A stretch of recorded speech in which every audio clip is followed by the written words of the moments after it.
Ready? Okay. Good evening and welcome to the February 22nd, 2023 Lake Bluff Business Advisory Committee meeting. It is 7 p.m. Drew, would you please call the roll? Certainly. Member Anderson? Here. Member Fisher? Here. Member Osterline? Here. Chair Markey? Here. You have a quorum. Yay.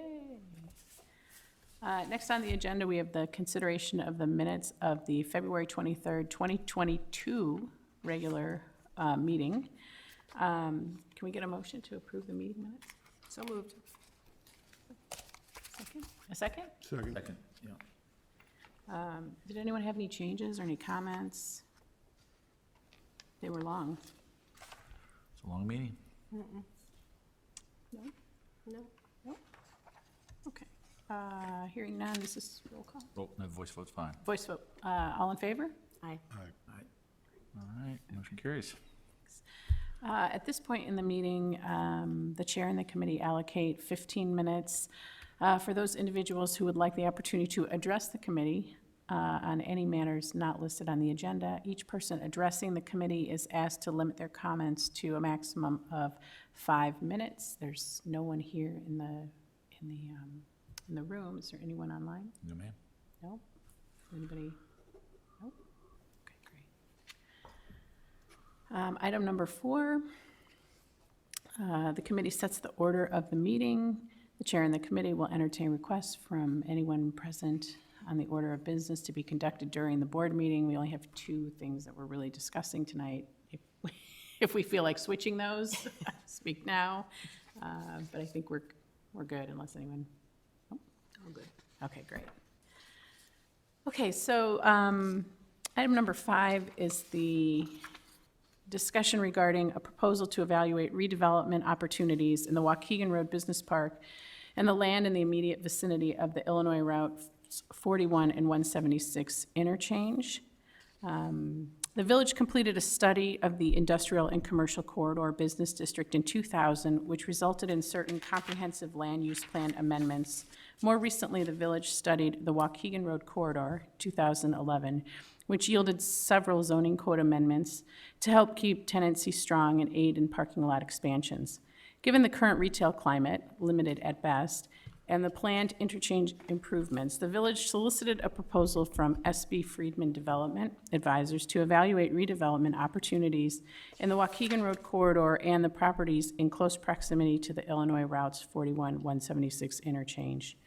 At its October 22nd, 2022 meeting, the BAC reviewed this proposal and, following a discussion, recommended staff solicit a proposal from Tesca Associates for the same scope of work attached. It is anticipated that the BAC will discuss the scope of work included in the Tesca proposal and consider possible recommendations to the village board about proceeding with such a study. So I'm hoping everyone had a chance to look over the proposal from Tesca. This is, I just reading it and looking at it, the scope of this, we narrowed it down a little bit. I think the original scope that we had from SB Friedman was also for the Waukegan corridor and parts, and portions over by the Knaz Auto Park. And we decided to bring that down a little bit in the hopes that the cost would come down a little bit. Am I right in remembering that? Drew, it was a while ago that we talked about it. And there was, I think the difference, that was part of a slightly different footprint, but also I think it was the approach to the work was different in terms of the amount of hours that were going to be captured with the real estate market analysis was pretty significant with SB Freeman. And I reminded myself, I had forgotten the price differential was over 100 grand. Yes, Yeah. significant. Much larger, and so, yeah. But the Tesca study does focus on north of 176. Anybody have, go ahead. Can I just point out one thing, just to keep this straight? The memorandum on top says on Wednesday, February 16, and we're the 22nd. So just in case people are keeping track of this sometime in the future. If that's a change.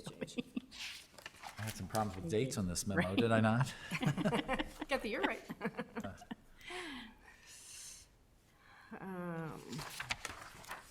Did anyone have any questions or comments or No, Brad? I spoke briefly with Drew about it this afternoon and talked about the differential in the price from the first person and Tesca today. Right. And I think with what is going on Waukegan Road and Route 41, not Waukegan Road, on 176 and the 41 interchange, I think investing a little bit of money today to get our arms around it and how we could best utilize it is a good idea. I'm in favor of it. Yeah, I think it's a proactive thing to do, and limiting the scope, I think, makes sense from where we were the last time. Agreed. Yeah. Agreed. Okay, great. All right. Great. That makes that easy. Thank you. Right. So we'll bring that, Yeah, what bring I'll that to the do, board at some point. I think the likely thing to do is, given that we're getting ready to start budget conversations, if there's we're looking at where there's some gaps with maybe what we didn't spend this year, or where we're gonna be starting in May 1, we'll look at where's the best place to slide it in and bring that to a finance committee, since we're gonna be meeting the next, twice in the next month, Yeah. so. Okay. Great. Okay, so we're on agenda item number 6. I'm just moving through it pretty quickly. Rolling. Here we go. Item number 6, continued discussion regarding the evaluation of the economy of the village and actions to promote the economic health of the business community. So clearly, we've been doing this for a while. The draft we have right now is dated March 18th, 2022, which I think is the last time we really, we had our last really full meeting in February of 2022. Drew made the changes that we suggested, and that resulted in this draft that we're looking at now. And so I think the goal tonight is to, clearly, there needs to be some updating to this, some of the metrics, some of the numbers, and just some general comments, statements in here that need to be updated regarding COVID and that kind of thing. But I thought that we could just take a little time, go through this point by point, especially the parts about like tactics and actual strategies of what we could do to help bolster the business community and in the community, and just see if we have any changes. Even if it's just a language change, even if it's just a word or there's a sentence that you feel like it could be clear or what have you. And then the goal is for Drew to take that back, make some changes, clean it up, and then at our next meeting, which hopefully will be in March, we can give it our blessing and send it to the village board. Perfect. I have a couple of questions. And Drew, and I think you mentioned that like the income data in the graphs is from the census. And the last census data we have reported is 2020. Is there any chance we'll have any new information before the next meeting as far as household incomes? And then following up on that, like the real estate data, I don't know, did you provide that from Emerald? I didn't, I thought you did. Oh. But it's, Or I maybe did Grady bring did, I don't some. know. But we can certainly get you that in a timely manner, all the stats from 2022, Right. as long as Great. that source is legitimate as far as the village Yeah. is concerned. I made a note to list the sources for each of these, Okay. so that everybody knew where they came, because you asked that question. It was all Bureau of Labor Statistics. That's where I got the data. Ours is from our multiple listing service Yep. provider, and it does not include for sale by owner properties, but it certainly will, the median sale price reflected would likely be very, very similar Right, if every off-market property was included. right. Yeah, and I just brought these along if you want to keep them as a, you Yes, I know, do. They can be updated again. I did put in, I put in residential, single family. I did put in vacant and attached. We can pull out vacant, but it doesn't really change the numbers much because we don't have much. And sometimes vacant is sold, but it has a house on it, so, Okay. I just didn't put in commercial. Got it. So I just had a couple of things that were in the beginning of the document that are kind of like nitpicky, but just the fact that we'll need to update the Board of Trustees since Kate has stepped off the board. Yep. That kind of thing. Yep. And I think too, on the section where we talk about Lake Bluff, that first sentence where we talk about stark contrast, was just wondering if, Deb and I talked about this a little bit earlier, if we could remove the Stark, it just sounds kind of, it just sounds, What page are you on? I'm sorry, we're on page 5 of 27. Okay. Of the, if we could just say stands in contrast. Stark sounds a little, Stark? yeah, it sounds a little dark. And also in that paragraph, I noticed we referenced North Star, which I think in this context, there's, I don't know that we actually mention, I don't think we actually mentioned that North Star was our consultant for doing the, I don't think people would know what that is. I don't think we mentioned that they were our consultant for branding and marketing anywhere. Okay, I can probably cure that with a footnote. I mean, it's a little nitpicky, I know. No, it's fine. It's easily cured.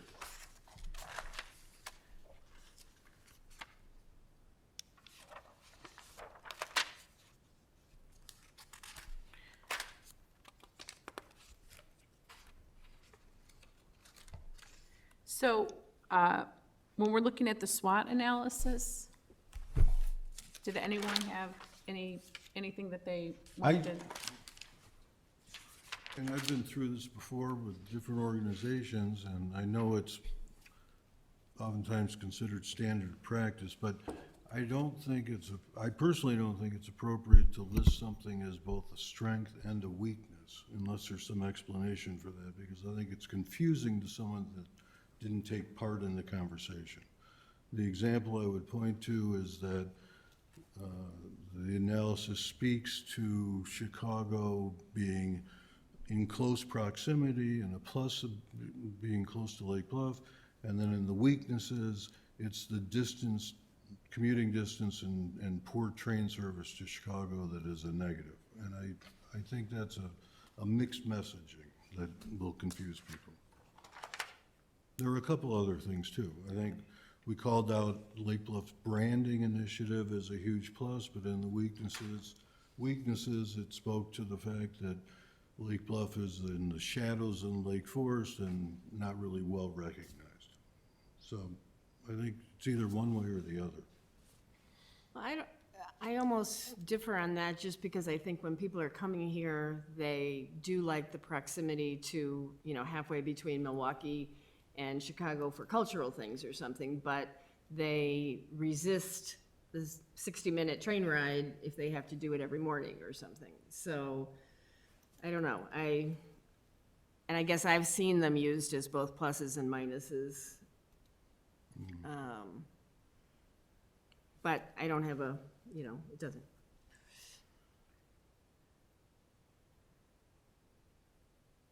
I kind of see them as both as well, but I'm trying to figure out a way that we could reconcile that if we had them in both spots. We elaborate? If we could Yeah, somehow maybe adjust further the language. explanation or something. Right, Yeah. right. Yeah. If we, So yeah, maybe under weaknesses, number 4, two-way from City of Chicago, for what purpose or for what reason? Maybe add some specificity to that?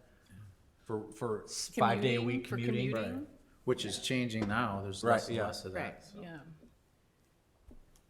because that always has been a complaint that, for daily commuting, we were far. Well, I mean, traditionally, a lot more people commuted to the city than they do today, but I don't think that's because of commuting. I think it's because of the change in workplace habits in the area. Right.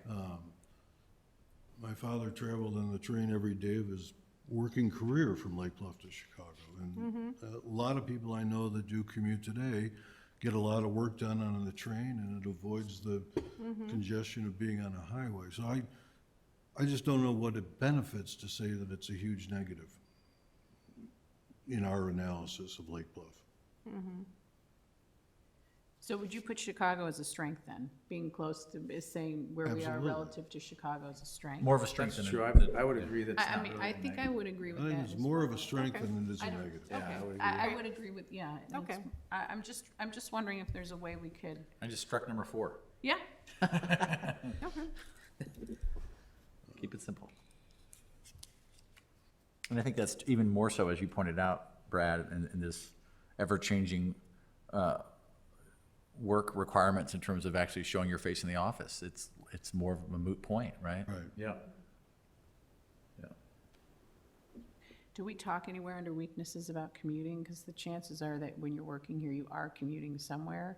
Would we want to just generally put something in there that could be a weakness, that you have to, that, you know, we're such a small village that you're clearly, unless you're working from home, you're commuting someplace? Or do we just feel like that's just the cost of doing business when you're I working, think that's right? probably just life, Right. you know.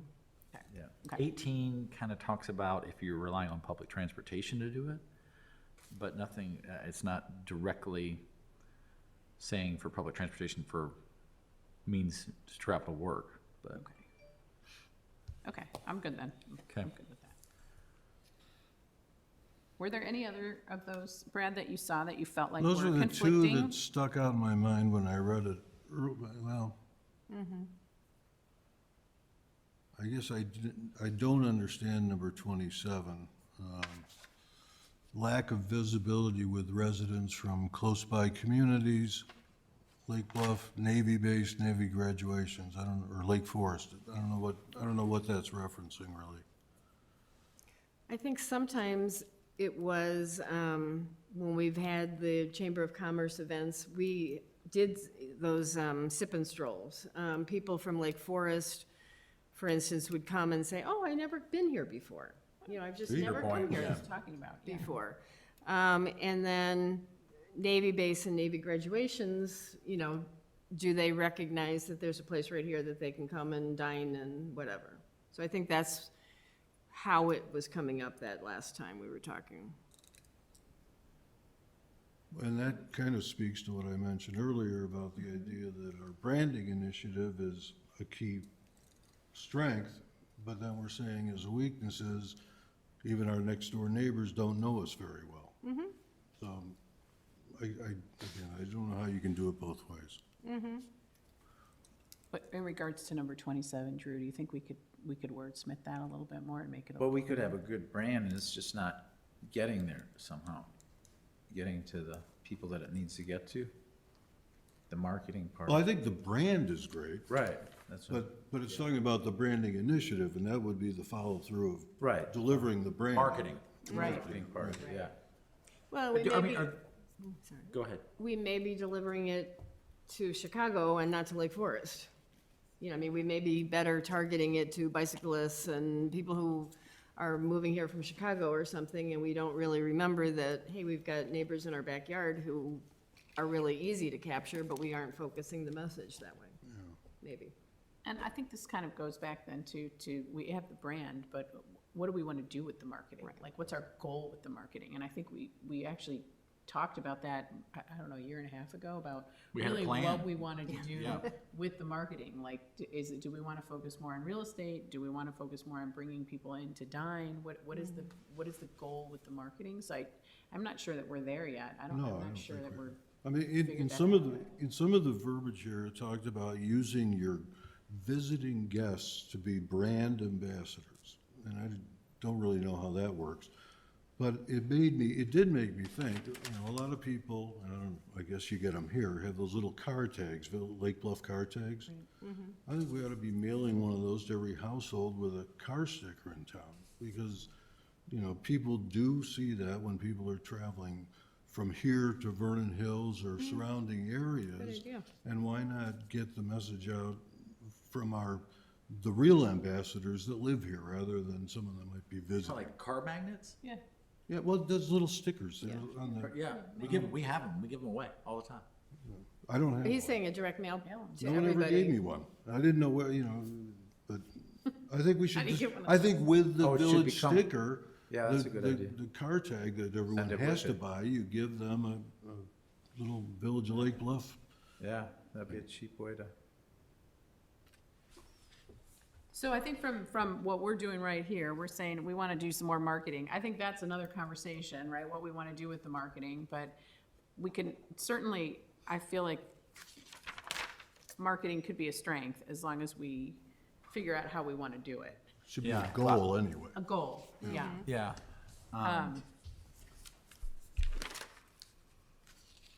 I'm sorry, we got kind of off. Well, I topic, was- but I was gonna the make- goal, what you were talking about was as a strength, You were saying it was, we have the branding and the marketing, but we're not really doing much with it. Or That's- what do we want to do with it? I just question whether it really is a strength at this point. Right. And do we even have a budget for marketing? Like We do. The village has set aside money to do that. Does it? There was an RFP developed to be sent out. This group reviewed it and said, put it on the shelf. We don't have anything to sell because it was for, and that's still true, right? Oh, really? Yeah, Right pre-COVID that we did it. yeah. Oh, And then, I don't think the situation has not changed. no. We have So 11 houses That's fewer. active in It's Lake less. Bluff, Including Nolan. and that, only Wow. 2 are in the corporate That's amazing. what's that? 11 houses on the market total. incorporated I Lake know, Bluff. yeah, it's crazy.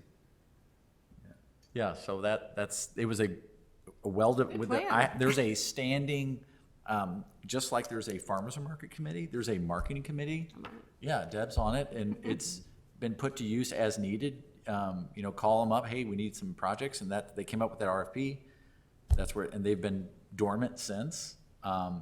You said they're dormant because, There's, the activity inventory. is, We yeah. can't- we have I mean, nothing. that initiative, but that's just, you're looking just at real estate. that, That right. was their focus. So, That was but- what they came up with. Because at that time, we had too much real estate. And you look at, even if you look at commercial real estate, you know, tenancy's high, you know, the idea of who are we talking to and what about? But we could certainly focus our marketing on the business district. Businesses. Right. And right now, the Certain most, Real, restaurants and Right. entertainment. Yeah, Surprising how much money in tax dollars comes in through the restaurants relative to other categories. yeah. It's huge. and it keeps going up. It's good. Okay, so then, I'll quit talking after one last comment on this. No, no, keep going, keep going. The threats, and it's not listed in here, and I discussed this with Drew, I think probably 2 years ago. But we have a school district that extends the bounds of our corporate boundaries in Lake Bluff, that if potentially developed, could bring a lot of kids into Lake Bluff School District, specifically the Rosalind Franklin property where the Shoal Foot property, anyway, that is in our school district, and it's in the city of North Chicago. And if it was developed into a big multifamily housing complex outside of our control or jurisdiction, and the school kids all came to Lake Bluff, it would cause a potentially big economic impact. I mean, that's generally true of unincorporated Lake Bluff as well, right? The other areas that are not under the zoning control of the village. I just think we should be aware as a village where our boundaries are.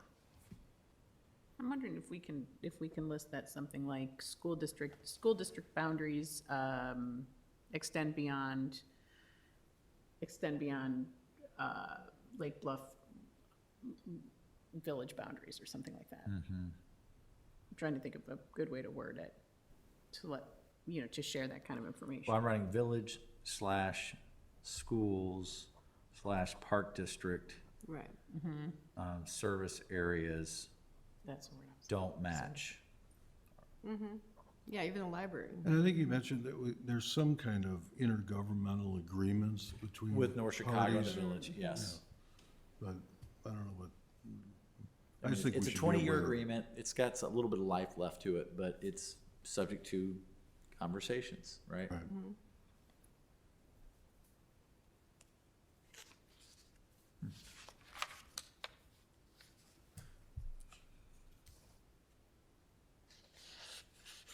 I'm changing don't match to not aligned. Wordsmithing. Right.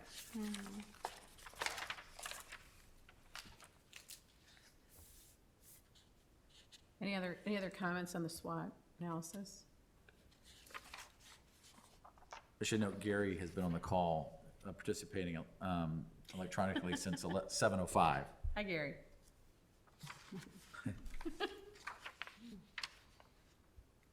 Does he have any comments on the SWOT analysis?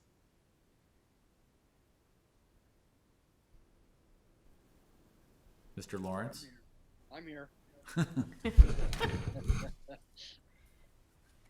Did you have any comments, Gary, on the SWOT analysis, or did you feel comfortable with how it was written? No, and I the didn't, other changes? than the fact that I can see where some things that are a weakness are also a strength. You know, I guess it depends, like you mentioned, Chicago, what's the activity, or, you know, I think it can go both ways.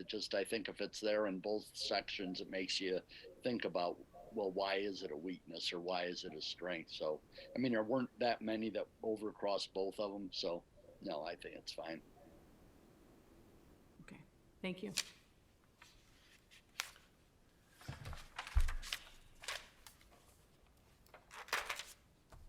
Okay, so now comes the fun part.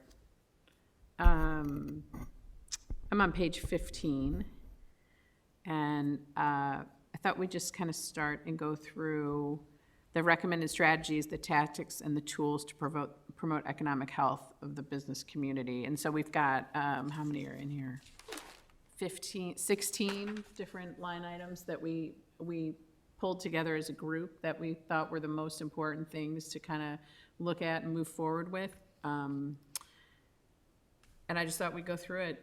If anyone has any comments or questions, if they want to add anything, they think things should be removed or changed. Can I just back up to Yes. the top of that, under visioning and goal setting, that first paragraph?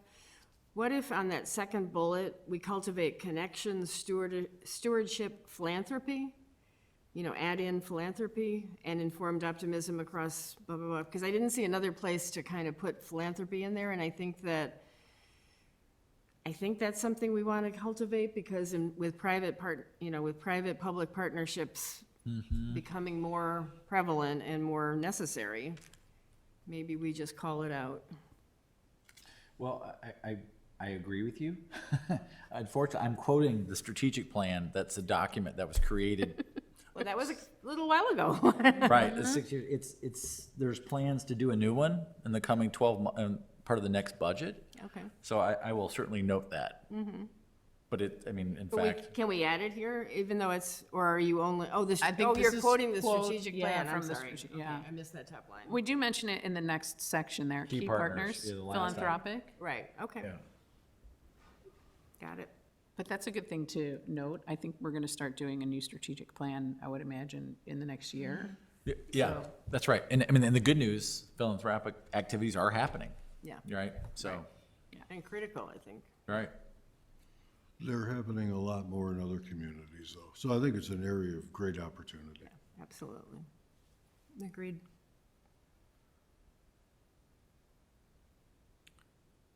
Do you just want me to start going through these? Like, I can just start? Yeah, I mean, we can start walking through them. I think number one is pretty straightforward.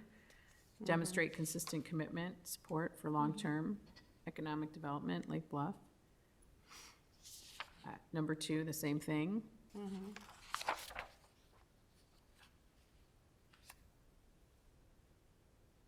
I mean, there might be a place where we can add philanthropic, we can add in here, so Right. there might be, that might lend itself in one of these. When I was looking at number three, I was thinking we could take out promote and track dissemination of COVID-19 recovery resources. I agree. Okay. I had a conversation with Joy about that, and I thought it would be nice to archive that, though, file it to, in case we need it again. I put it, like, have a note in the back to archive it, but I agree, it doesn't belong here right now. I agree too. I think it's good, Yeah. good to know that we had that practice going on when we needed it. I'd like to see it in the time capsule. Noted.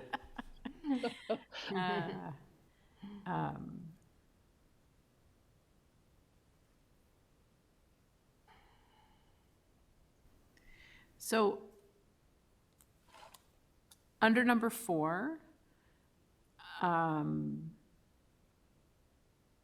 guess I'd love to hear from you two and just see what you think. If there's anything there that we need to add or remove. These are significant. Like 4B, I circled and highlighted, Yeah, Yeah, me too. Yeah. yeah. and I wrote next to it in the column, on the side here, update/rewrite R5 zoning regs. Thank you. Is that echoing what you were thinking? But look at that map before you leave and see if it's even on it. Yeah.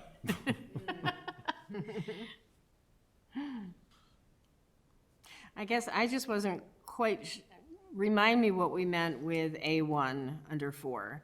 Assemble a package to offer all of the commercial spaces incentives to join the village. Are we, for example, the village may provide a tax rate discount for a certain amount of time. I think that is mostly focused on the village's longstanding extension of a hand to properties along the north side of 176, the commercial That's what I properties. thought, but I just wanted to make sure. Yeah, I mean, it probably deserves that clarity. So people aren't wondering which ones. Maybe And just that wordsmith, has been happened, I mean, I've done that multiple times. Regis and I have done it again recently. I mean, it's an ongoing effort, Right, so. right. I'm losing it. On the north side of 176, we're So think doing what? Waukegan Road along It's all from unincorporated, the Shell station, the north side is unincorporated. Right, so make them, Would they or want ask them to, to Offer find- them to annexation. annex into the village. Oh, okay, okay, why don't we say that? then? there's your wordsmith. I mean, it's been a long-standing initiative. Yeah. Going back to the 97 comp plan. Yeah.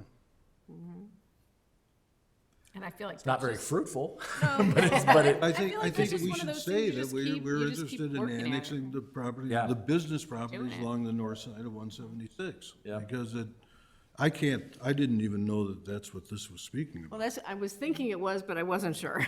Yeah. Yep. Are you saying you'd actively go after them to do that? Like Sherwin Williams, Silo, who's ever there? Or- Yes. Yeah. Yeah, and they're afraid to do it because of, I mean, they view it, this is the answer that I get every time is, we get the milk without buying the cow. right, The Yeah. idea of Yeah. public safety shows up and I don't necessarily want the additional scrutiny of every time I want to put a sign up. right. And that's pretty obvious out there. Yeah. Right. We did look at, kind of a fallback position at one point was looking at working on a corridor aesthetic program that would try to like maybe capture some sales tax to try to bring up some uniform signage regulations to kind of make it look more visually appealing, and that kind of died on the vine with the county. Now, essentially, does this tie to the Tesca, piece? It's a little Do we far want- west of that, I think, Okay, but that it does go to that quadrant as well. right. It's both. I mean, if we want to, Yeah. we are, currently researching or, say something that acknowledges, I'll tie that in. yeah, exactly. Good point. So you're saying it's more of them to show an interest in Lake Bluff rather than Lake Bluff, quote unquote, annexing them or something? So I will say that the village was contacted by a broker about the 41176 area. We gave them a letter saying the village is very interested in annexing these properties and would entertain incentive programs so that they could show it to potential buyers and developers saying, the village wants to be part of this deal. And there are certain properties that may have a need for utilities, like let's say water. The village may be the closest provider of water, and we are an attractive partner for that reason, to get access to that. Yeah. where do they get all their water? On the It's a mismatched Oh, really? hodgepodge where they are. So it's not all from the. There's a lot of wells in that really? area. Yeah. Yeah, I Surprisingly. think Silo is all well and then they filter it. That large gray building, 3-story building in the northeast quadrant of the 41176 on a well. Huh.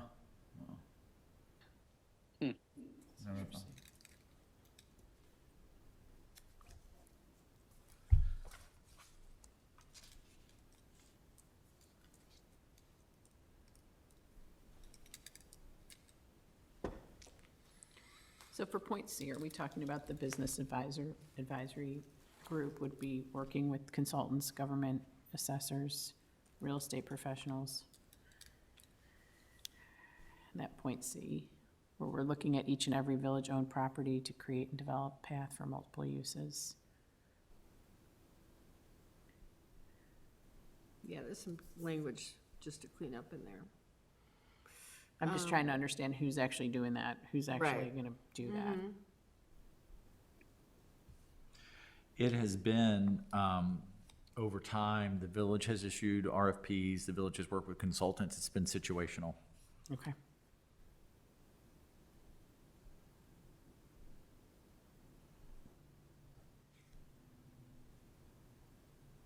So essentially, maybe, saying something about proactively, just that you're trying to get more proactive about pursuing that?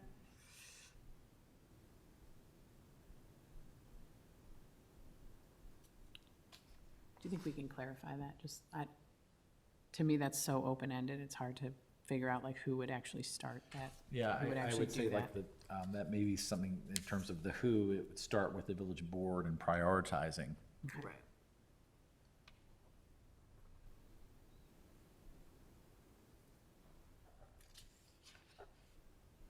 And then, lay out a preferred path. Which number are you on now? We're in We're in 4C, 4C. Romanet 1. Yeah, page 16. I've got that. I was waiting for 5. And I added the word consider in front of Romanet 2. Oh, Okay. No, just give it away. we vote right here, right? It's all good. Anyone else have any more comments on number 4? And maybe that's where to add under Yeah. Romanet 3, Brad, your reoccurring R5 comment. Yeah. Okay. And then number 3 is pretty broad. I mean, just I'm change. gonna narrow it to R5, that's the one. Okay. That somebody in this room has said more than once, if the village was truly serious about diversifying housing, that would be the first thing it would do. Sometimes it takes a couple decades to change things. We're a little glacial. Gary, did you have any comments there on number 4 at all? No, I don't believe I do, no. Okay. Well, I guess the only thing I looked at was that B, the aggressive approach to higher density housing, whatever. I just was curious, has anything happened with that corner at all regarding any housing with that, no 3-on-3 or whatever that whole thing is going on now? Drew, you want to? So there's been some talk about a local builder who was looking to do an attached 3-family unit on the eastern 2 lots on Block Right. 3, but that still looks like talk right now. Okay. Nothing with the old bank at this point yet either. A lot of loose talk. I shouldn't say a lot. Right. Some loose talk. And housing at Stonebridge, that's just sitting there on hold too, right? It is, same owner is very close to securing a demolition permit for the Manor and Gatehouse. It's been marketed, spent a lot of time being marketed the last 3rd and 4th quarter of last year. The owner reported no good bites. Okay. All right. Thanks for the update.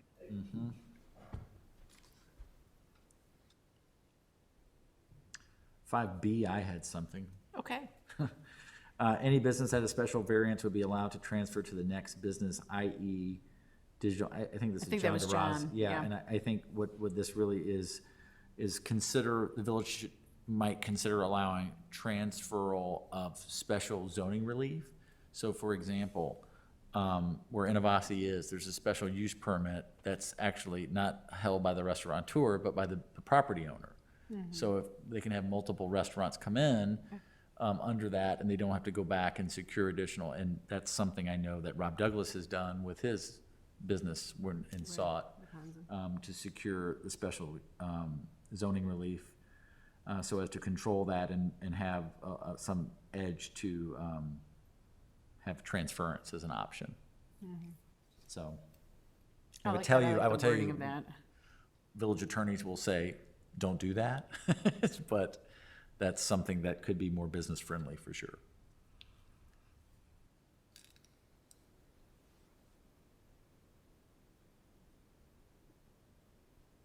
And I will say that it has been done and written into, like when the village approved the original Stonebridge development agreement, there was a transferee assumption agreement that was done and considered as part of that PRD that it may be sold at some point. And so it allowed the village board to have that question asked, but there was a process outlined in the approvals that spoke out how that would happen, created a pathway for it. Okay. So I'm okay with point A, but my only concern with that is that last sentence there, that includes removing all special use permits and combining ideas from special use permits within the new framework. I'm okay with the wording up until that sentence. I don't know if anyone else has any comments on that section. Well, I mean, maybe to dilute it a wee bit, you could say this review should include examining all special use permits. Yeah.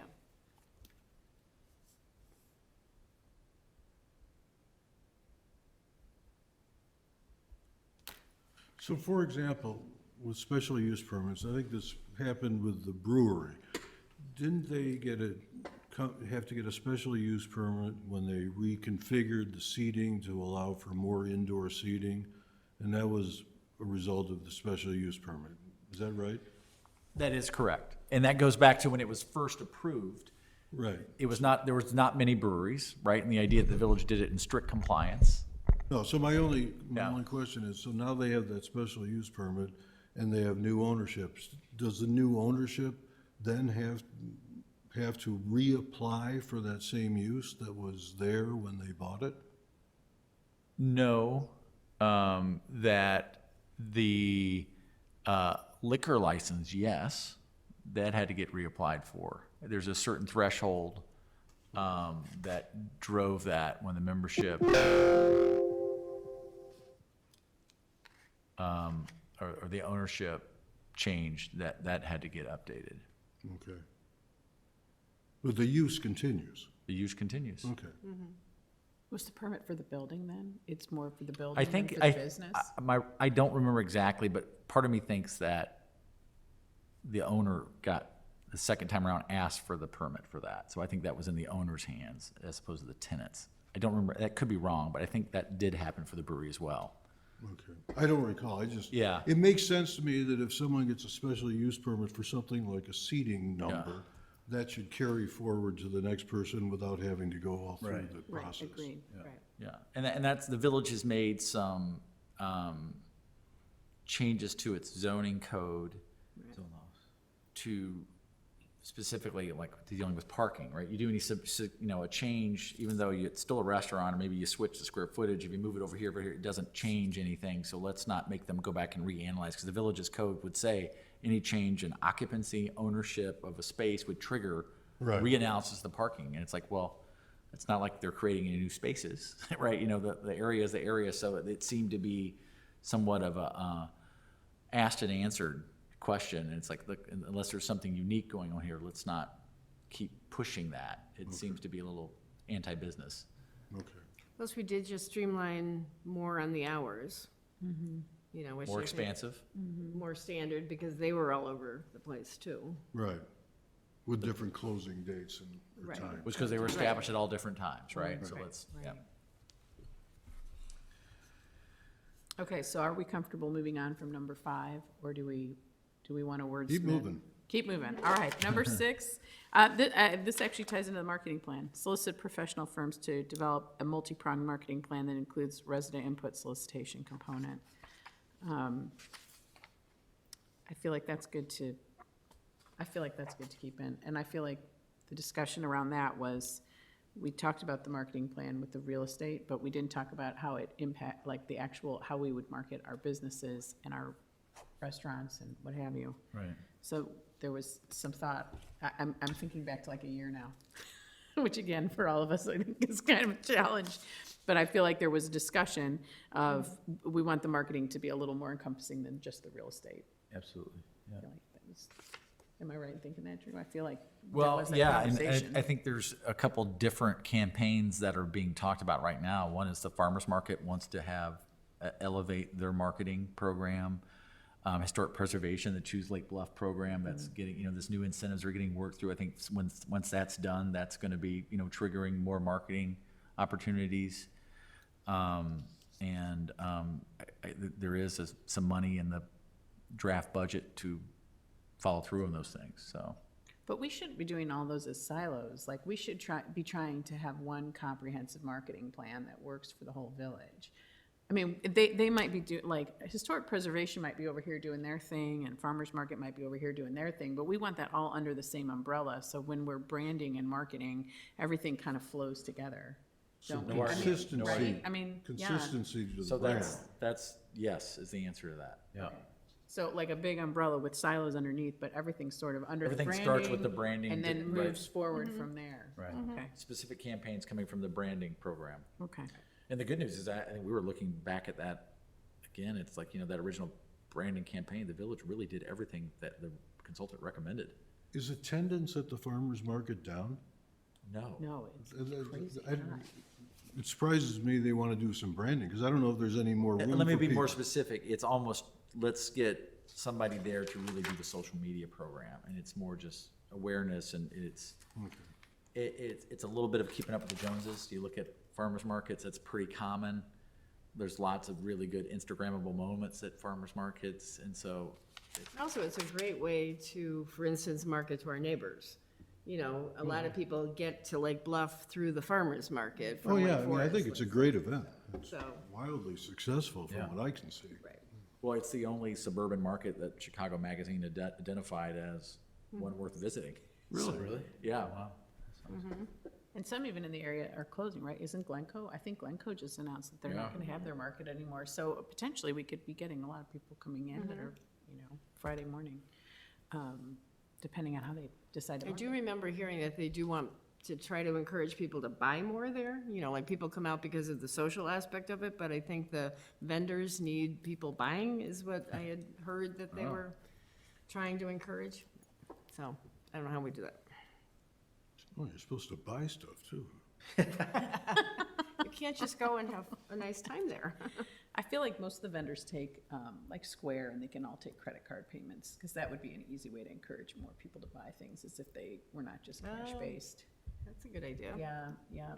Yeah, I'm not aware of any of them that are only to do cash, and cash is antiquated from what I see, because, yeah. I think, I always bring, well, myself, I always bring cash up there, because I'm never sure. But I would imagine that all of them have the Square reader now, and you can pay by Square. Credit card. It's a good question maybe to ask the farmers market. Yeah. Okay. My next set of changes are on 9. If that helps Okay. expedite. I- You have more? No, I just wanted to go line by line. and- Well, I was just wondering about this metric for growth in the New village. citizens? I mean, I think I put a half question our mark next to- community would rather our population continue to decline rather than increase.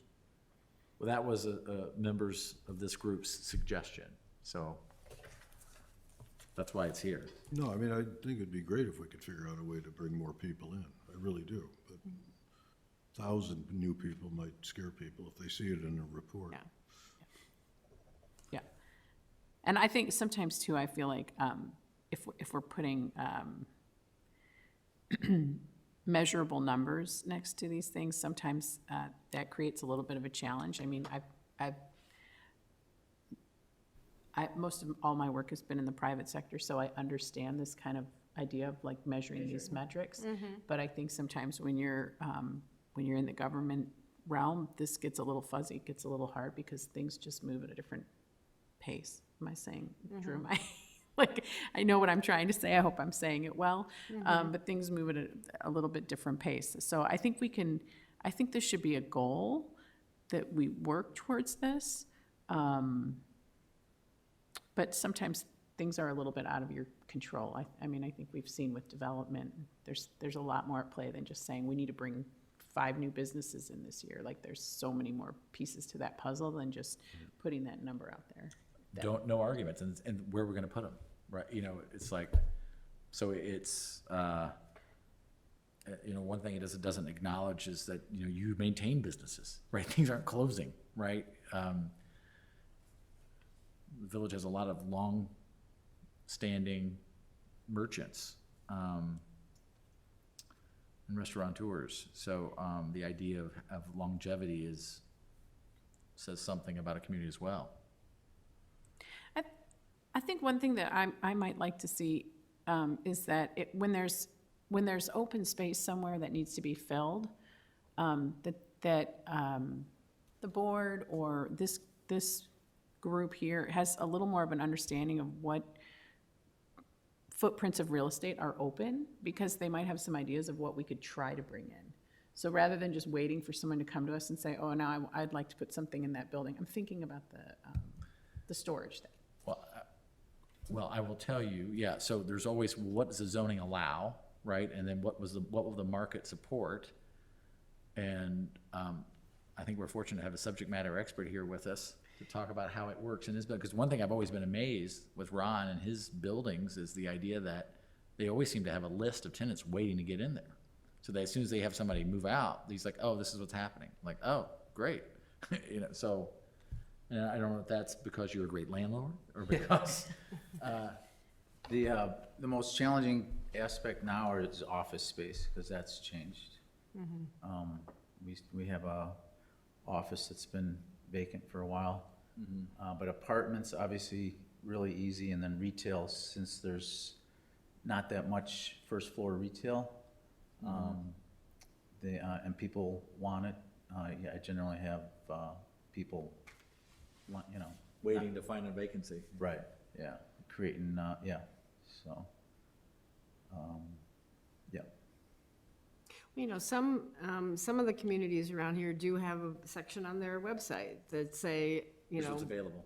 yeah, what's available. And it's not, they don't give advice on what it could be. I mean, they Right, just say, this is what it This is, is what's available. you know, in the zone or something like that. And, you know, here's a contact, or, you know, even go to LoopNet, or, you know.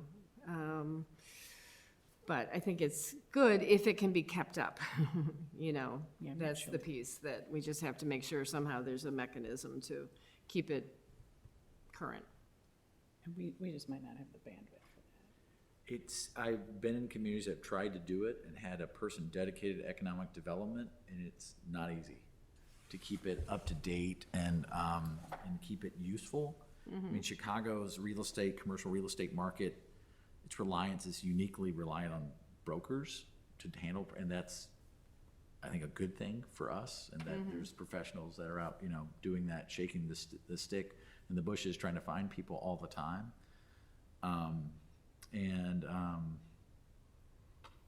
So I don't know. I mean, we can write it down, we can explore it, and we can do some work and look Yeah, at, you know. I mean, I can look at a couple other things that I'm thinking of in my Yeah. head that, you know, and No, see. I see it all the time. It's Right. pretty common. It's usually common in areas like Collar County areas where they're trying to, you know, there's a lot of new growth, or there I maybe think some even places like suffering Highwood, I've seen downtimes. it. I know Highland Park does it. Yeah. Lake Forest, I've seen them do it, but not necessarily keep it up to date. But like the Highwoods and stuff seem to have it on their website. So I don't know. Or at least a way to get people there to, you know, to know what's Yeah. available. Yeah, Lake County Partners, Do they do Right. that? That they could be a handle link. that. Yeah, Right, for they the do bigger things, for typically. essentially the village's industrial park. They've got that handled. Right. So maybe it's a link. Yeah, you maybe we know, put I it mean, up maybe like that's that. one of the things there, Yeah. that this is a resource, a link to Lake County Partners. And again, that ties into, we've identified them as a partner anyway. Right. And when you talk about like an economic development person, Drew, are you talking like? I guess Village my- staff person. Right, I guess my thought was, if we're actively trying to bring certain things into the village, right? I know Target came to us, but let's say we were in the village and we were like, boy, we'd really love to have X business, X type of business in the village. Do we have any way of courting that, of trying to find that You know, and make it fit, or how do we? I think, it would, and you brought it up a minute ago, I think it would be a great idea if we were to get Kevin Considine to come in, who's the executive director of Lake County Partners, and tell us what they do, or what he does to attract Lake County area businesses to Lake County, and then maybe hone in on recommendations on what we could do, because that's what he does every day. Right, good idea. And he lives a block from here. So. Right. Do you think we can do that, Drew? Get him to Have come him in? come in. Oh, in a heartbeat, Okay, great. yeah. He would do it. He's a For great sure. guy. Yeah. Yeah, you would. That's a good idea. Yeah, and just as a point of reference, you know, under that number of new citizens, 1,000, I know that Lake Forest has been quoting 1,500 new residents since, in the past, about 2+ years. So they're obviously a much big, you know, just for a frame of reference. So they're considerably larger than we are and had Yeah, 1,500. I struck the number, I just said number of new citizens, and Yeah. I just struck it. Yeah. The number, you know, referencing a number is somewhat arbitrary, and and the village is largely built out, so I mean, short of Right. Well, they're Stonebridge. talking switch, you know, I mean, they Right, didn't they're build new. turnover, right. You know, I think they built I 30 think new our next houses. census will show an increase. Don't the schools have greater kids Yeah, they today probably than they would. did 2 years ago? Yeah. Yeah, Yeah. because Lake Forest can use the transfer tax numbers, that's how they, Right, they get better data on that than we do. right. Do we have ways of measuring these metrics? I mean, before we put this in a document, They- can well, we actually measure yes, this? A, for sure. more B, dogs, with More dogs, too. A lot more dogs. the village, B, yes, we have procedures in place to handle that and to capture that data. C, we can C, do. we do. Yep. And, you know, D is one of those where we don't necessarily control the bulk of that anyway, right? We're 10% of it, schools.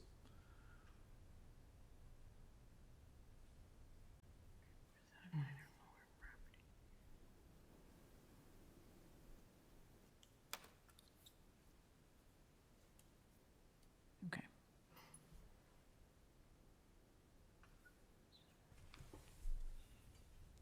Do you think we can wordsmith D just a little bit, because it feels awkward at the end there? Specific project to divert increase to, percent either lower. I think the idea is to have, to create revenue, so sales tax, something that's not non-property tax generating businesses, Right. which is an initiative outlined by the Waukegan Road Corridor Study which was the, let's change the zoning to make, you know, facilitate that type of development, which has been done, and, you know, so.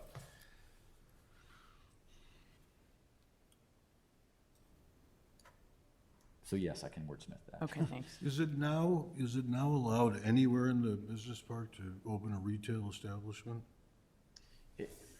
I would say yes to most of that, but there's some types of retail that would generate traffic that the village would want to look at through a special use, but I think there was a lot, yes, there was changes to code to facilitate that. The truth of the matter is, there hasn't been a lot of turnover over there that, you know, this mix, or I'll say that light industrial, which that park is extremely sought after. Could a big box store go in there with our current If they were zoning? building big boxes anymore. I mean, that doesn't happen anymore, right? A big box says Amazon and it shows up on your porch. How about an Amazon delivery station out there? I think our real estate price is too high for that type of activity. What's the latest thing that just went in there, the sports court, that sports? The farm? The farm? So it's like a big practice facility for, Yeah. Sports academy, training facility, Right. yeah.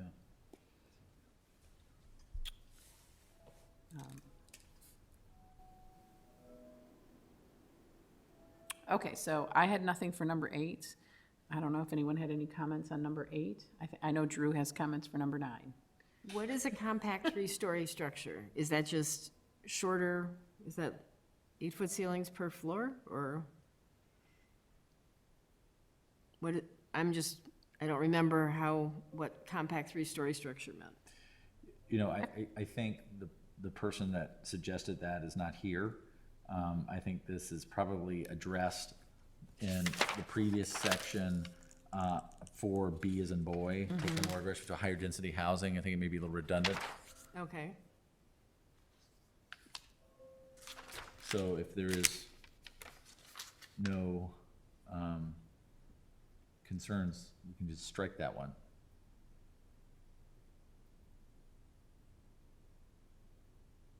Unless there's other modifications to it or wordsmithing that would. No, did they mean like English basements, you know, the half below ground and I don't know, you know, short ceilings, who knows? I think it's just a reference to the fact that the zoning code was eliminating three-story rather than setting a height limitation. I'm inclined to leave it in, only because I do feel like there's it looks at it from a different angle. It looks at this idea from a different angle. So here we're saying we want aggressive approach to higher density housing, including under 4B. Right. And then I feel like eight kind of gives some framework as to, instead of being, we're looking for creative solutions. And so we're not so focused on actual height restrictions. We're more saying, bring us a creative design, and if it's 3 stories, that's okay, as long as it fits within the overall look and feel of the village. So I feel like there's a little bit of a I feel like we're saying a little something different I there. think that would be great. Well, if that's what this group wants to recommend, I will wordsmith it a little bit, but keep the really core of it here, but move it as like, We could put it under 4. Yeah. yes, that's what, Yes, yeah. as like a Okay. 4D or Yep, something. Right. move to 4. Makes sense. Okay, I didn't mean to like take over there. If anyone has any No, I agree with any that other 100%. I agree too. If it doesn't look so bulky or something, if they can creatively come up with something, then we don't want to limit them. I'm good. Ron? Yeah, I would agree. Okay. 100%. Okay. Parking, number 9, done, 9A is done. so we can take that out. Well, I hear, how about changing it to something like, regularly update the CBD parking study? I like to take things off How the are you list. going to ever enforce this employee parking idea? Yeah, I reimagine that every day.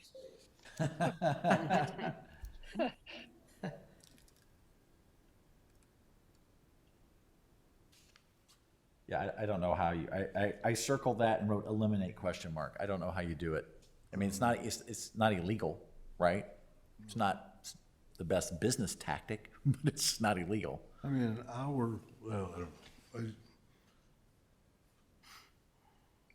It doesn't make sense to put something in that can't be done. Right. I feel like this doesn't necessarily come from the village. I feel like this comes from the employer. Like, the employer has to say, hey, you know what, you really can't park right outside the building, you need to park down here. And they need to be the person that really enforces that. But the employer is the one who often is the one that wants to shoot themselves in the foot. So, you know, employees follow, you know. And then it just gets to enforcement at that point, that's Yeah, all. you gotta put it in the lease as the landlord. You do that, don't you? Yeah. But do you do that for the front on the street parking? Yeah, why not? You can put anything in a lease. They're signing it. I mean, it's, as long as it's not against the law. Yeah, you don't want the wait staff taking away all the Right. Right, all all this, the clientele's parking spaces. Right. I guess so. Yeah, I suppose you could try it. I just figured that was never your land to tell them that they couldn't park there, so. And that's similar to not smoking near the building. I have that in there. Yeah. It's just, so maybe Paying dividends already. can we put a line in there that says encourage, how would you word that? Where we would basically encourage a landlord to put that in their lease, that. That's exactly what I read with right? that. yep.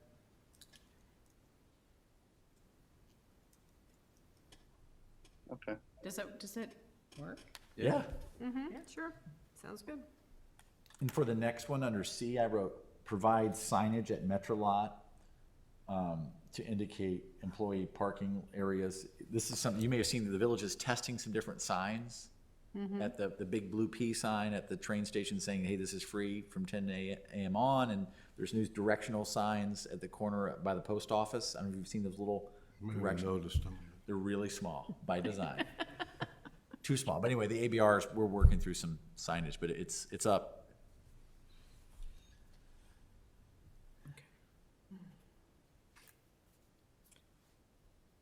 And so they don't need any designation to park there? So They can have I, hang tags. so any, Oh, you do, okay. Yeah. oh, you do need a tag. We do for the for the CBD parking, for the employee parking, because we hand this out, because that's part of our zoning. Like if you come in, you have a use. Right. You can get well, if you're gonna impact parking, well, you have to get CBD parking permits for your employees, so we have to keep track of that, so And those are free? they are, essentially, they're $30. Oh, annual. You're right, you're paying for the plastic and the card and the management of it. Oh, okay, yeah. What does daily parking cost at the train station for a commuter? For a commuter? I don't know, I'm not a commuter, so I haven't looked in a long time. I walked a train. I'm assuming our village parking is less expensive than it is if you're a commuter, or not? I have no idea what parking costs. You've stumped me, hold on. It's a whole group of walkers here, because We're all they all close. live near the train station.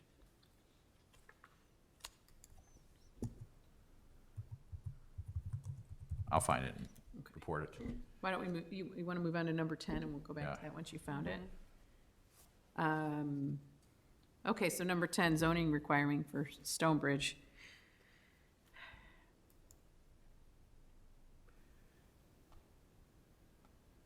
I think that's a bad idea. I think everyone on the West Terrace would be up in arms. I wouldn't if you put were this gonna in put a writing. right-of-way through to Sunset and create all the traffic running by the existing houses to get in and out of Stonebridge.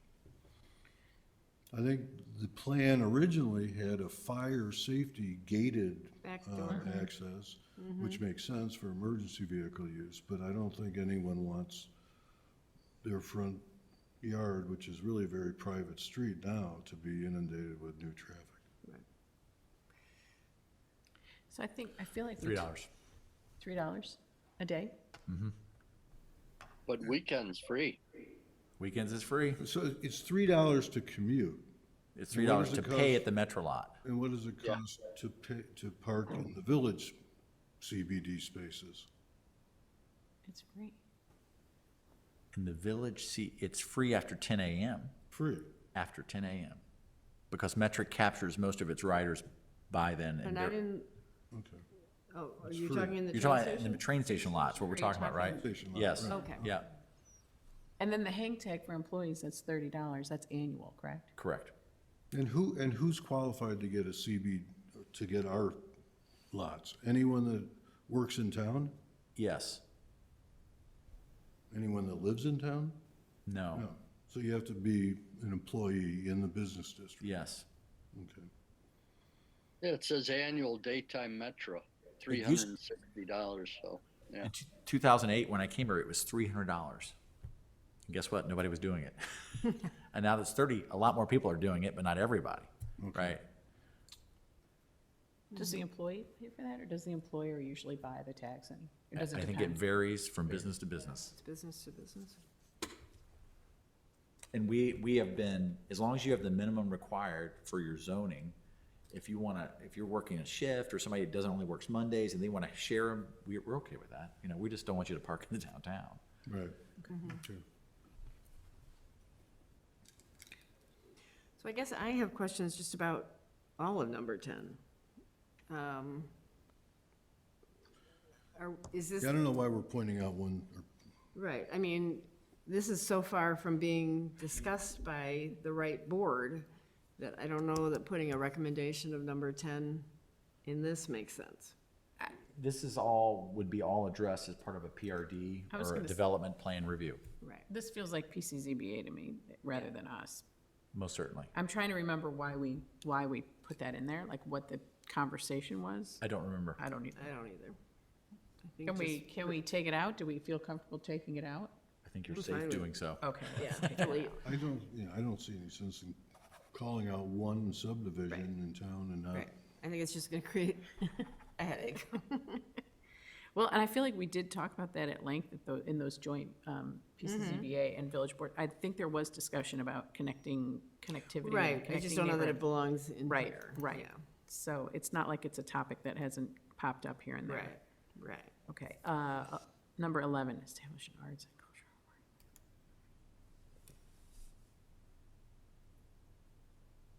I guess I just wonder who does this? Right, and- if we can find volunteers Right, that would like to do this, I think that's great. We're talking about beautifying downtown, I'm assuming.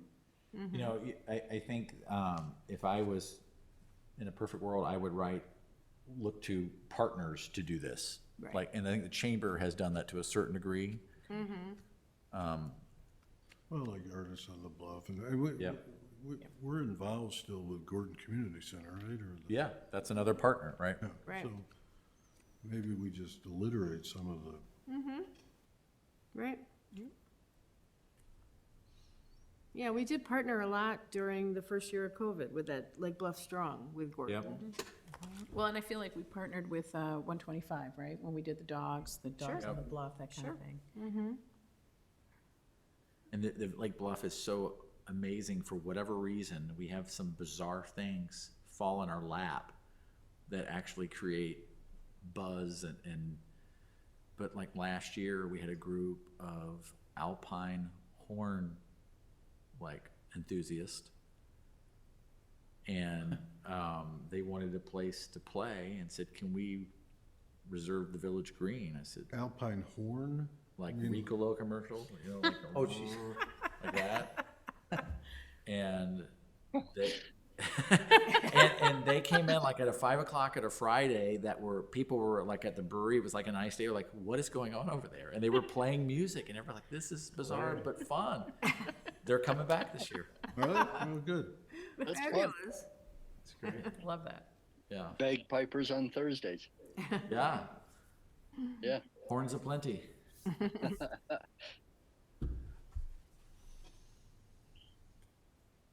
Yeah, I agree. We could just take out 10 altogether. Yeah. Okay. Okay, so we'll take out 10. 11, we'll wordsmith a little bit to add partners, look to partners. 12, I felt like seemed fine. Was what? 12 seemed fine. I mean, I feel like we're constantly doing that. Anyone have any comments on 12? Other than its Number lack of, the lack of specificity is troubling, but at the same time, it's What we're doing, right? I think I actually like the vagueness of it okay.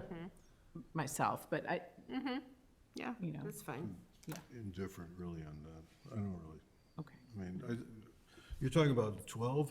I think Yeah, advocate for the the village. very fact that we have this advisory committee, to me, is obvious we're advocating for changes that we're including. So I don't think it has to be repeated, but Should we take it out? I don't, I mean, I'm all for making either things more way, we concise. could make it shorter. Well, I think that was, I guess, if you're a high-level comment that was made by this group a couple meetings back was, let's get a list that's tight, right? Let's get a short list, a focused list. Let's take it out then. Okay. I'm good with that.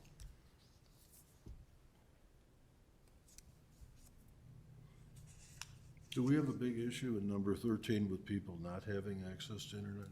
No, I don't think it's access. I think the biggest thing that I hear from is just choice, right? Wouldn't it be great if we had multiple players in the marketplace? Like if it was AT&T, Comcast, X, Y, Z.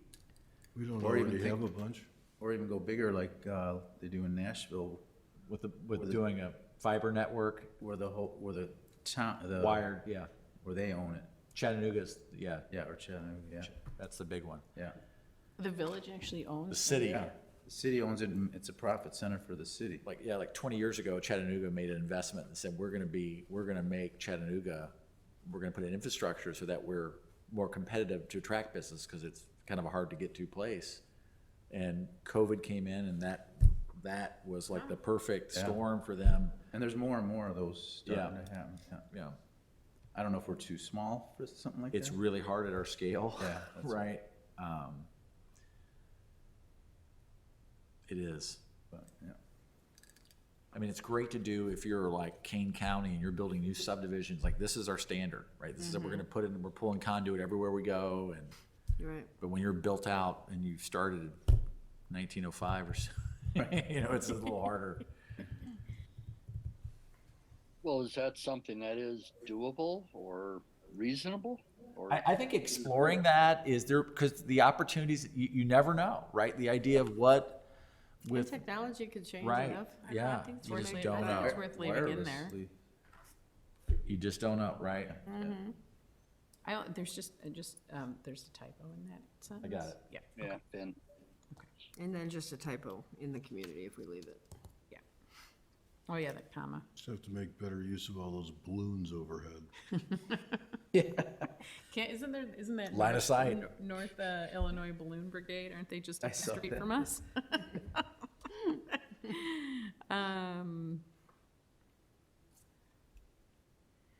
So 14, I think, is reasonable, but I also feel like we've done a lot of that already. Drew, you can speak to that. I feel like we've done a lot of that already. We would be stretching, I think, to find more ways to outsource, but I feel like we absolutely should have that in there, because we should always be exploring those things. And shared services, Yeah. not just outsource, Yeah, but And shared, shared, yeah. shared services. I wordsmith it to say where it says ways to, I put economize village services. Okay.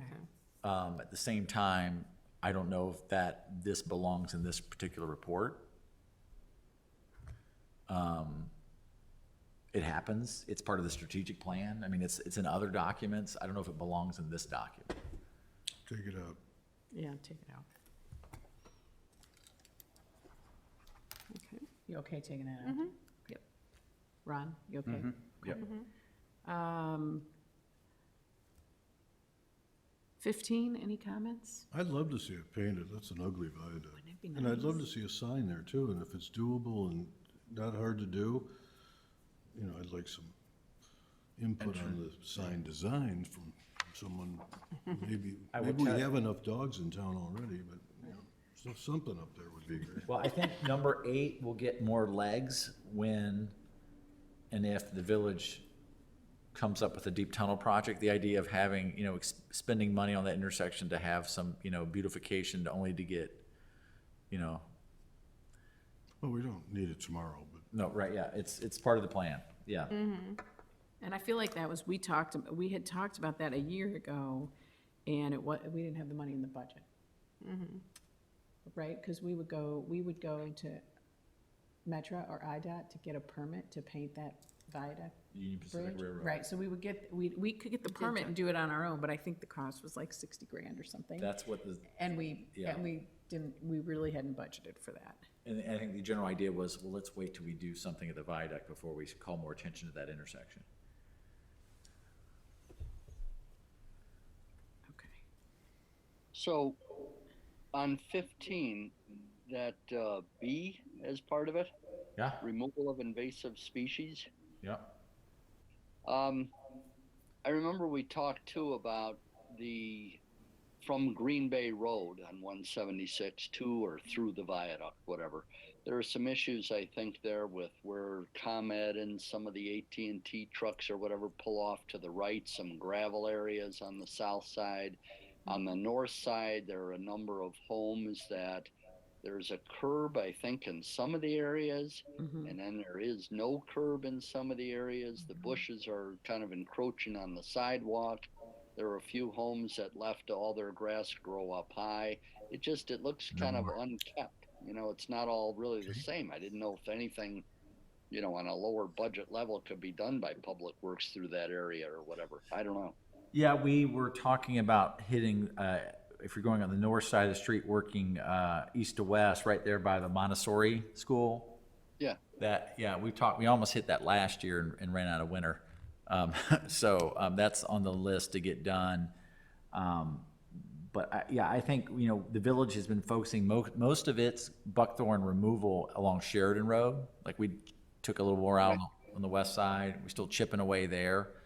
But I wanted them to hit that by the Montessori school because I think that would, Well, and everything on the south side is buckthorn, from what I can tell. Yeah. I mean, you would have no screening there at Yeah. all if you Yeah, took and I'm out just the talking about the buckthorn. shoulder of the But road. replacing on it the with north something side. and beautifying would be great. yeah, agreed.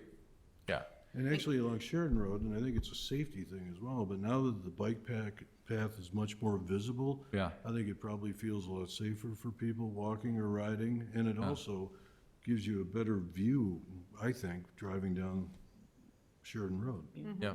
Looks a little more expansive. And that's why we're chipping away, and then we had the one fell swoop like what the village did right by the golf course. Like, we got a grant That to do was that. phenomenal.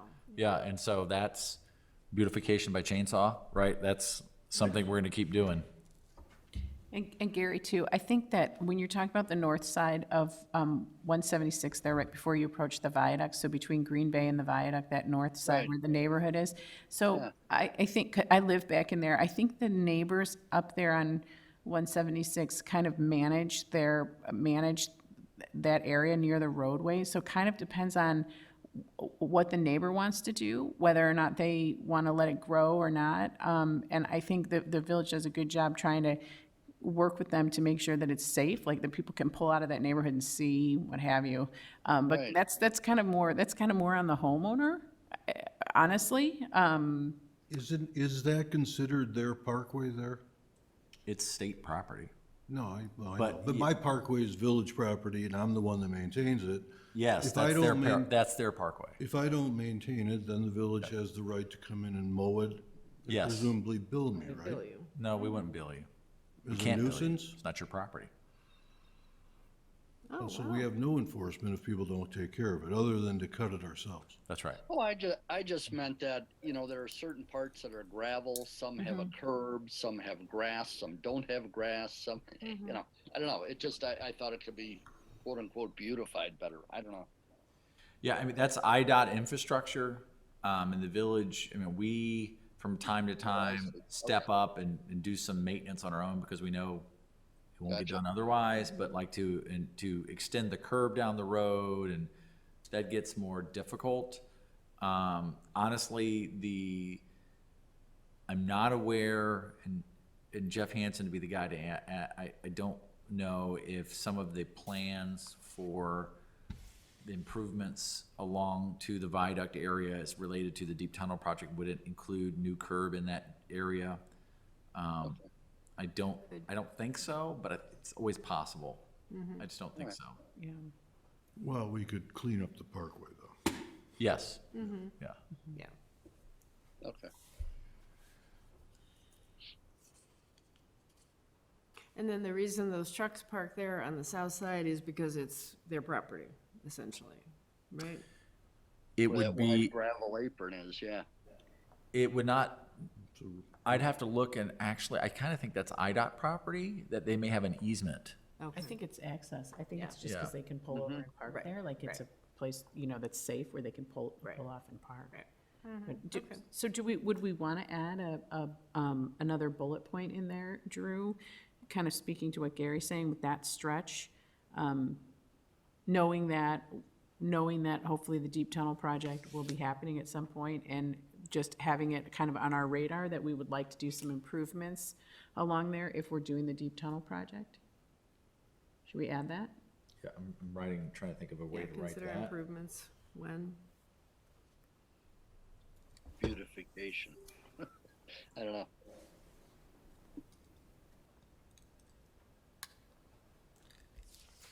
Beautification / infrastructure, explore beautification infrastructure improvements, The east of Green Bay. east of Green Bay Road, Entering under the viaduct. yeah, as part of stormwater initiatives.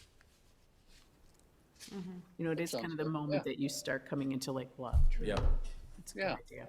Yeah. That's a good idea. Thank you, Gary. Yep. All right, we're on our last bullet point. 16? It's a home run. Oh my gosh. I will tell you that when we met, Village President Regis Charlot and myself and the village engineer, along with Metra officials, Union Pacific officials, was it a year and a half ago? We met out there for them to, we gave them a punch list of things they needed to do to the bridges to either improve them structurally, because visually they looked like they were rotting, Yeah. or change them aesthetically, because there was like some lateral pieces of metal there that were just like, Swiss cheese. And we said, is that structurally necessary? And the answer was no. I said, okay, we'll pull it out. They said, no, we'll replace it. So, okay, well, maybe it's necessary then. And then, so we had to give them a punch list, and there was ballast stone falling out onto pedestrians, because they had sealed holes in the underside of the bridge over the traffic lanes, but not the sidewalks. Oh, geez. And so we said, you gotta do everything. So we authorized the ability to close it. If you remember that, we let them close it down they ended up doing it in the fall. Yeah. And so they finally completed all that work. So where do the pigeons come from? Chicago. They don't like it as much. I mean, it is amazing. It's the only place I see pigeons in Lake Bluff, and I'd like to get rid of them. Presume they're Metro users. I don't know. Metro pigeons. No, yeah, I've actually had conversations about netting under bridges and I've seen a lot of other methods, spikes, and some other things, but looking at that, because it's their droppings that have rotted the metal, right? yeah. Those rails. It feels a little bit like Gotham under there when you walk under It that does. viaduct. It's It like a does. whole nother world. But 16 is different, right? 16, we're talking about, Well, yeah, where I was going with that is that the idea is those railroad bridges are over a century old, but the UP wants to replace them in about 25 years. So we talked about with Metra and the UP providing, doing a joint application to the feds for a phase 1 study to look at that intersection and what could that look like? Redoing it to maybe cure some of these elements that we're talking about, some of these things we've seen. And obviously that would be great if it was part of the deep tunnel, right? The timing of that worked out, but the idea, they've been replacing certain railroad bridges along the UP North line, and with what's going on with, we talked about earlier at the beginning, we come full circle, but with the commutes changing, the idea of heavy rail and what does that look like long term. There's been a lot of conversation. I don't know if you read like those opinion pieces in the Trib about how Metra needs to switch its practices to being such a regimented train service and be more user demand, and or go like, okay, it's every hour, and maybe some specialty trains on that, but just break it up differently than change their mode of transit. And that Metra has talked about doing that, and they've explored it, but they haven't pulled the trigger on it yet. It's a different model, but they're struggling as an agency. And Ridership's got to be way down, right? So it's not, it's light years down. so they've got to be losing all kinds of money. Right, and it was not, they're not covering their capital to begin with, right? It's so heavy capital initiative in it, so it's scary.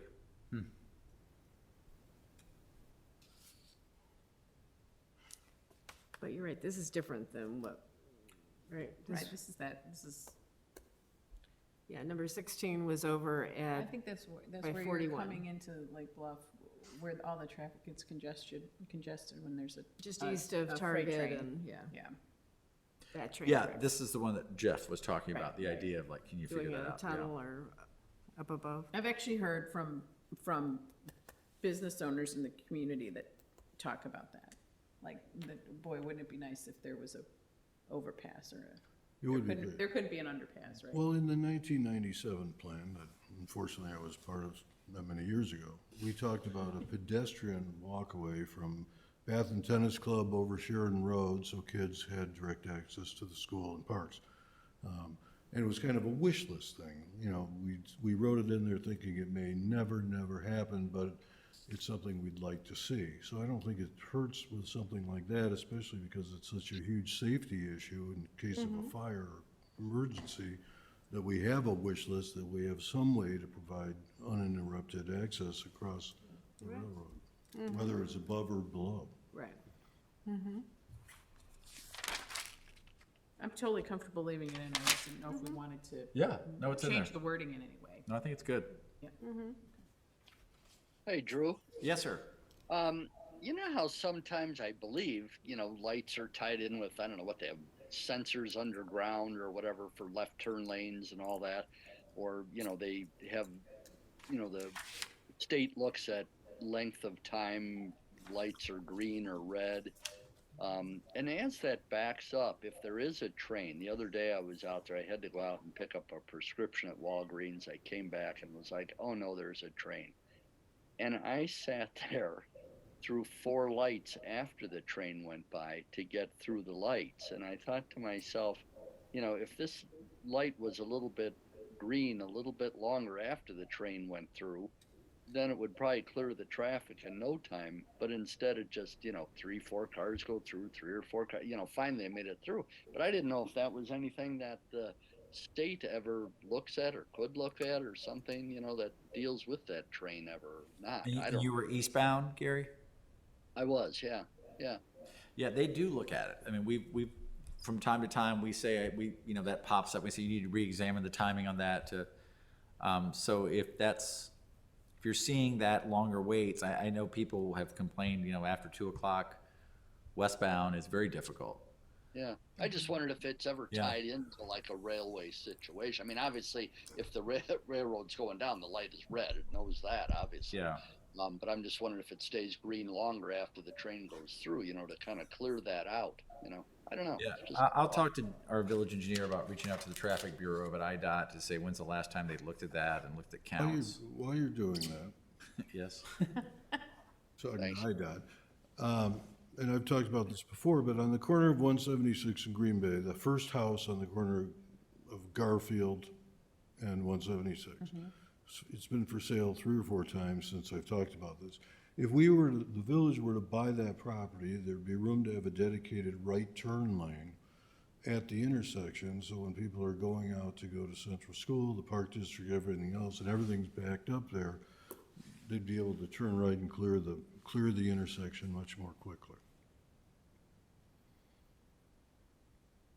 Is it literally the corner house, that one that had a Yeah. pool? Yeah, Okay. I would talk to the engineer. My gut tells me that you would have to get both properties to do it. You'd have to get what? Oh, the one behind the it? The one first and east of second it? house perhaps? Maybe, but there's pretty much separation between even the garage facade and the street there. It's, you know, it's gotta be. And the lot's probably, what, 70 feet wide over there? Yeah. Yeah, I'd be surprised if there wasn't room. I'll check it out. Were you thinking that would help alleviate the traffic in the afternoon? Like, usually For the the school? traffic there builds up, I would say like 340, about 340 to about 410. When the high school gets A up. nightmare coming, yeah, well, Yeah, it's the and- high and- school, the middle school, and then Mariani is, once you pass Green Bay, Mariani's guys are getting out Oh, you're around right. 3:45, 4 o'clock, so you really have a ton of congestion right there. But again, it only lasts for maybe 15, 20 minutes, it's just if unluckily you're there at that time. Right. Yeah. You're dealing with it. Joy? Yes, Yeah, this afternoon, my wife had a dental appointment, so she said, can you pick up our granddaughter over at the elementary school? I said, sure. I got there at 2:30 and I could not turn left because it was raining. I couldn't turn left from Green Bay into, you know, the street to the elementary Washington. school. right. Yeah. So I went straight and I turned around up on Signey Court and I came back the other way. Well, then by that time that was all backed up. It took me 35 minutes to get into the school lot because I think everybody just said, well, we're just going to drive today. Right. Right. It really, when that traffic gets backed up, it sure does in all sorts of places, you know? Yeah. Yeah. But amazingly, right, at Gary, at like by 3:10, there's no traffic there at all. I mean, No, so there's it's, nobody. you know, it's just you know, and I think the folks from Tangley Oaks, actually, like, that's a huge impact on them because if they're trying to come out of their their only neighborhood, street. then it's really difficult to come out of their neighborhood. Yeah, it is. Yeah. So, And people just go around everybody that was in line. They would go in the left lane to go straight. That's what happened today. You know? Right. So, Mm-hmm. yeah. right. Right. But And if you're never part of that, to Lynch's point that last time, if you're never part of that, you don't really understand what the issue is until you try it once. you know? Exactly. Mm-hmm. Exactly.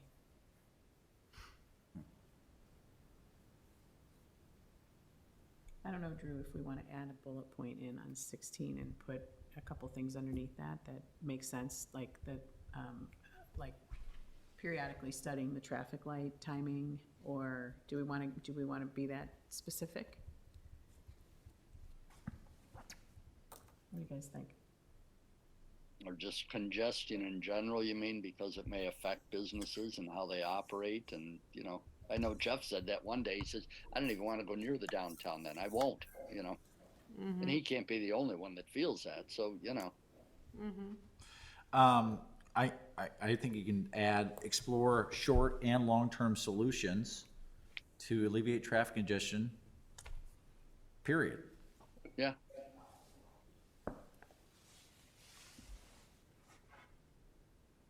Or we could bullet point underneath it, Route 141, 176, rail crossing. We could put underneath there, I mean, I think around the schools, there's not, I think that's just around the schools, you know? I see that at Lake Forest High School as well. You've Yeah. got, you know, cars think it's a backed up universal down truth, McKinley. right, I yeah. just think it's one It of is those deer things. path everywhere. Yeah. But if there's a way we could alleviate it a little bit, make it a little easier, or if we put Well, we I could put a know right that- turn lane in somewhere or do something, it's worth Right. it's worth exploring. And I remember Nate Blackmire was saying that for the middle school, they're trying to figure out some logistics because it backs up onto Sheridan. Yep. You know, at two, Oh, yeah. Yeah, it would 3:30. be like between Right. like 3:15 and right, 3:45. so right he in there. said, you know, that's certainly not ideal, so they're trying to figure out, because that impacted where they could put the basketball court sports that they court, were yeah. trying to build. Not, they couldn't put it west, because they need that to pick up additional traffic or something, so. The Don't village. children take buses anymore? Well, I will tell you, ideally, they don't. They don't. They walk or they ride their bikes, right? And so the village is trying to build happier, more confident bicyclists by having our police officers go to the elementary school and the middle school to coach them up on how to bicycle safety and operations, rules of the road.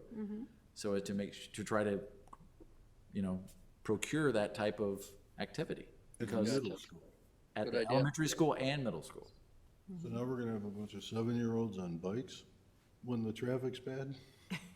The traffic's ideally, bad you'd because have they're not less on traffic. bikes. Yeah, there's a lot of. I will tell you, when the elementary school increased their rates for busing cost, the traffic problem increased dramatically. And we had a conversation, we even talked about, should the village subsidize the busing?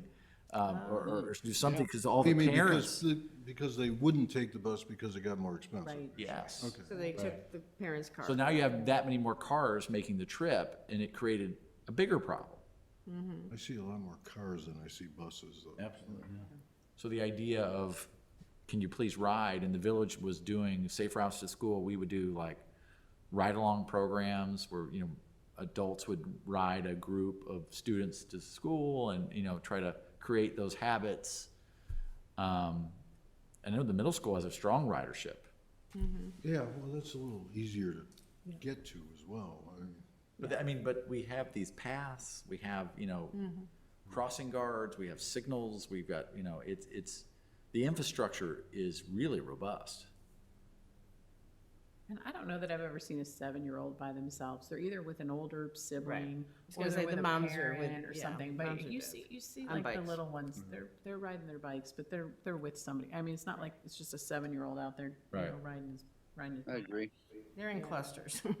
I will say the worst days are bad weather days, right? Gary, like what you just experienced, that's gonna Right. be the worst day you're gonna have. Oh, it is. You know, everybody had to drive that day. Yep. But I mean, I know there were a few years there where the buses were actually free. There was no cost to ride the bus. Always, Maybe yeah. 3 years. Traffic was much better, Yeah, right? and that really helped. Well, Pay and the that's kid- still part of, Pay the kids to take the bus.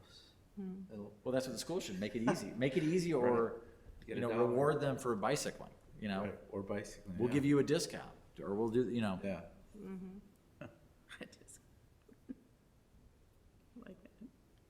Ron can come up with something with that, right? Right. Get them to buy those bikes. All the free air you can use. Right. The free candy bar from Bonk.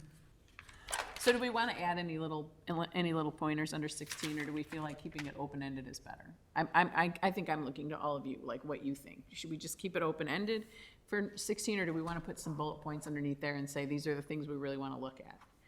We were talking about, Drew, you just mentioned one bullet point.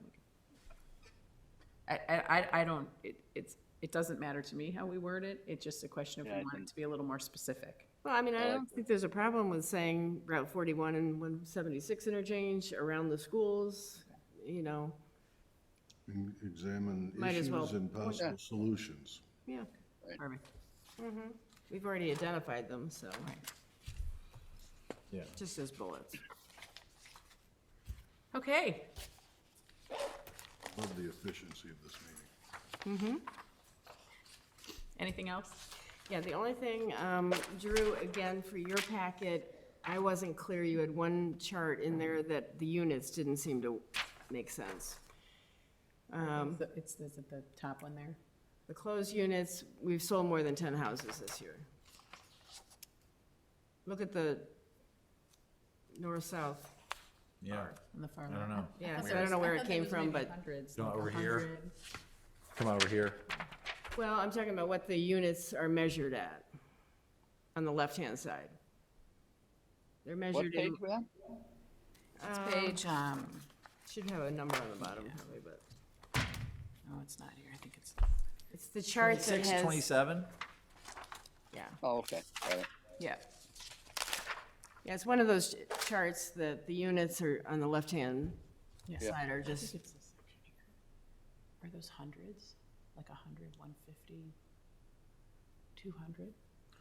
Well, this is units, and it shows for the period, this is activity almost by month, right? It's showing, Okay. that's what it's showing. okay, And so it would be, if you were trying to add that up, it would be cumulative over, like if you were, like if there was if it was a bar chart, but this is showing Okay. activity, that's what it's showing. okay, okay. And that's a labeling of the graph, should say activity, by year, you can see how it goes up and down, and there's a reoccurring spike, early in the year, yeah. Okay. Okay. One of the charts that I gave you shows it a different way, that maybe you could just figure out what version you want to. Well, I mean, you can show it, as the activity, is that interesting or more important? It shows a pattern, right? Which may be useful, but I don't know if it's any sort of secret. And then, if we really just wanted to do numbers, you can just show the numbers, on the bar, chart it out by year, a lot simpler. So we can show it both ways. Yeah, whatever. In that group that I gave you, it just shows units by like over 3 years, and it just shows also activity. So however, I'm not wedded to any one of them, but I just Yeah. was confused by what it was. Right. It wasn't labeled maybe well enough or something. No, I think that's right. And I'm thinking that if you had it would be much more interesting if you had a longitudinal analysis that covered a greater period of time. That's what gave you ones that are 5 years back. I'm sorry, 3 years back. We can do any, you know, MLS, you can pull any, You and I, we could work together and get you some yeah, Yeah. yeah. neat graphs that are Right. easily read. Well, and this is, again, you know, how useful is that, right? We know the pattern, right? Probably not. You know, is it better just to show the total units for the year and leave it, call it a day? The patterns are on the other one. Yeah, You know, you can still see the patterns. yeah. I think it's useful to see the pattern, actually, Okay. I mean, we're used to looking at it, but somebody else who's, Yeah. you know, a resident who's looking at it online might say like, oh, I didn't realize that, I didn't see that pattern, you know, I think it's useful. I think But we can- it's interesting data for residents to see the pattern over a long period of time, because They plug themselves in where, Yeah, I where they mean, got into the it picture. doesn't have to be per month, but if it's per year over a 10-year period or Yeah, a that would be- 20-year period, there's room to show that now we're back at the pricing from 2007, 2000, yeah, or 2007, right? yeah. Mostly. It's amazing how fast that time flew. Yep. So, yeah. What are next steps then? Do you want to Now, make some I'm gonna changes? make an edit to this. Okay. I will distribute it as soon as I can complete it. I know, there's the data, we've already talked a little bit about the data, we'll update that. You know, we don't have to include every one of these graphs, and if something's missing, you know, if you think there's something that tells a better story, I know, like, when I give presentations to the chamber every year, I don't show all this data, you know, I hit on the splashiest stuff, and some of that's here, some of it's not, but, this is something that, you know, if the village is going to continue to invest in this committee and these concerns, that time will matter, right? You know, you want a long-term analysis, you know, what were the concerns for the village in 2023 versus 1993 or 2043? And as you, like you pointed out, the 1997 plan, it's gonna get updated, it's gonna start really soon. Officially, we're gonna hire somebody to do it. I'm meeting tomorrow with the chair of the I don't PCZBA. think there's anyone that wants to do it, so I think you better outsource it. But the idea that it's, those plans still have legs. I mean, they still, you know, like the 98 Tesca study of the downtown, still being put to work. I mean, these things, Well, and it's used as a benchmark, right? I mean, like, Yeah. we start there and then we figure out what we want to, Right. what we continue to want to do, so, yeah. Well, even our comments are mimicking some of the things that were in the 97 plan. The benefit of pedestrian right-of-ways throughout the village, you know? yeah, And that's still a work in process, but Yeah. I think it's certainly much better now than it was in 97. for sure. Yep. Okay, good stuff. Right, so your plan is to make some changes and then recirculate it? Circulate it out. Now, the March meeting, we'll have to look at a different date. It's during spring break. Village board canceled their meeting on that Monday. But we'll get a date. We'll find one. April. Yeah, I was gonna say early. Gone the first week in April.